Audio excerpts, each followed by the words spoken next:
I think the importance of the Belmont Rocks is the fact of the way I experienced it. This place was a place of empowerment. We felt our own numbers, we felt our own community here, and we felt safety here because of it.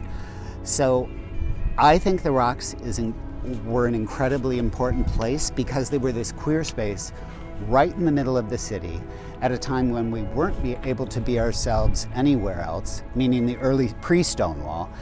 And to be able to come here and do that and have it be that way for over 40 years, that's something that deserves to be recognized, especially since a lot of the maybe word of mouth tales or whatever of the place may easily be lost just because it's such a fragile history. Like, we're looking right down here, okay? You were making out with somebody maybe right there, but the way the rocks would erode is they would fall down. So even if I was looking, there would be like you would be invisible in the sight line because the rocks were dipped down. So that was like really fun too, that you had a lot more freedom. And it's also hard to imagine the freedom that you had in a pre-surveillance culture, I think is something else. I mean, I don't know what would have happened. There would have been cell phones.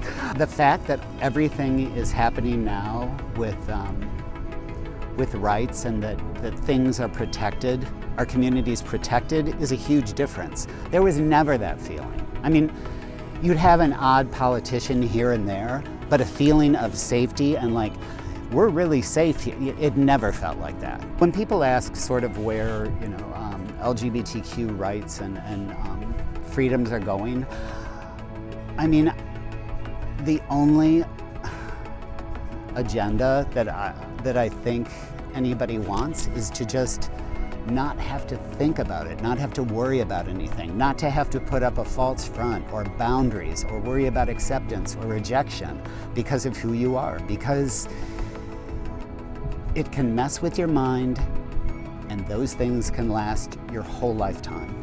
The fact that there's the opportunity for this, that there's some public acknowledgement of loss and an invitation to sort of heal from that time and teach from that time, I mean, it's really wonderful. And I can't, like, even, no, for 30 years ago, I can't imagine it. 40 years ago, no. 20 years ago, no. 10 years ago, no. No. I mean, until this happened, it was sort of like,